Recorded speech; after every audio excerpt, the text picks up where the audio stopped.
cover the fascinating topic of anterior pelvic tilt. So what is anterior pelvic tilt?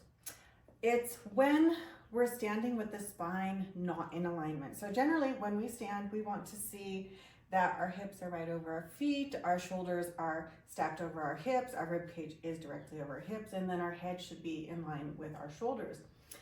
But when you have anterior pelvic tilt, that doesn't happen because the pelvis actually tips forwards and brings your whole body out of alignment. So we have our little skeleton guy here to show you kind of better what is going on inside of the spine with the anterior pelvic tilt. So here you can see that there's a healthy spine. We have the curve in the neck, we have the curve in the thoracic spine, and then we have that curvature to the lumbar spine. But when we have anterior pelvic tilt and we have more of our pelvis is tipped forwards, so anterior is forwards, we're going to see that that curve in the lumbar spine is much more pronounced, and see how the pelvis kind of dumps forwards. So when that happens, it's obviously creating a lot of tension. You can see this little guy has a bulging disc, but often that can be caused simply by anterior pelvic tilt because we are putting more pressure on the discs and causing them to bulge out. So it can cause tremendous amount of back pain. When we have that anterior pelvic tilt, we see that the abdomen gets more stretched forwards. We see tension here in the low back.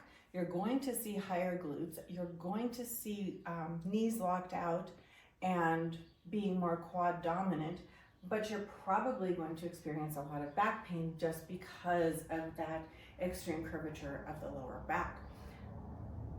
Who gets anterior pelvic tilt?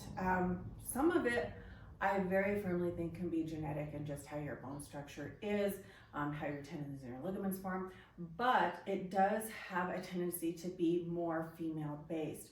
And that's simply because as females, what do? We are capable of producing and making life. And that, when we're going through pregnancy, we are altering our center of gravity. So we have this baby out here that's taking up space and room and weight, and that's pulling the body forwards. And often, if we don't have good core strength, we see that as the stomach goes forwards, the hips are going to go up in an effort to help your body find some stability and a better center of gravity. But when that happens, it's creating imbalance in the body with the shortening of the muscles in the back, the lengthening of the stomach, the tightening of the quads.